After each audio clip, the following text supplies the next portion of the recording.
AI search problems. So a lot of people have used apps like ChatGPT for search and other AI search apps.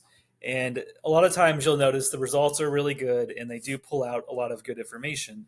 But one of the main challenges with them is the fact that they can be a bit slow and that they're limited in terms of how much they can really look at. So a normal search engine build has an index build that's looked at a huge amount of data and it can very quickly run a query against that index to find results. But with AI search, it's actually not a true search engine. So this here is a custom AI search app to find lyrics for songs based on descriptions that people put in.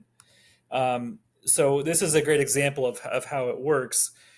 An AI search app is actually a layer on top of a normal search engine. So the key thing to understand is that they're still using a regular search engine underneath, and then you're having the AI go and look at the results to parse out information and give you more detailed information on what you've searched for. So in this case, it's going looking through a search engine, getting some results, and then it starts running or looking at the pages more in depth to pull out specific information. So in this case, it found this song and pulled out these pieces of information, the album, artist, release year, and then gives us a link to the website with more information there.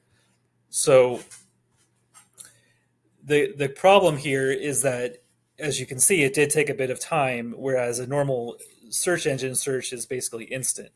So if you have a really complex topic or something where there's a lot of results, it's not always practical to have the AI go out and search every page because it can take too long. And then another issue is that when you use more sophisticated AI models, it becomes more expensive. So every page they look at has a cost to it. So you can't just always have it look at a huge number of pages if you're doing a lot of queries and you're building an app that's going to do a whole lot of queries.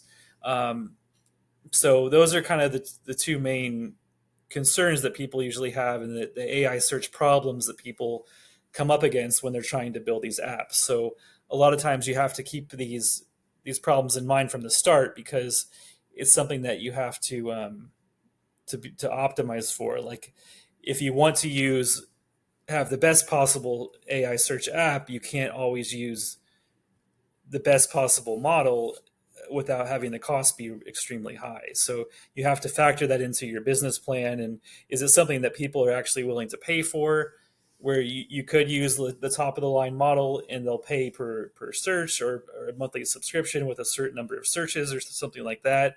Or is it something where you're going to have to make trade offs and use models that aren't as good to keep the costs lower?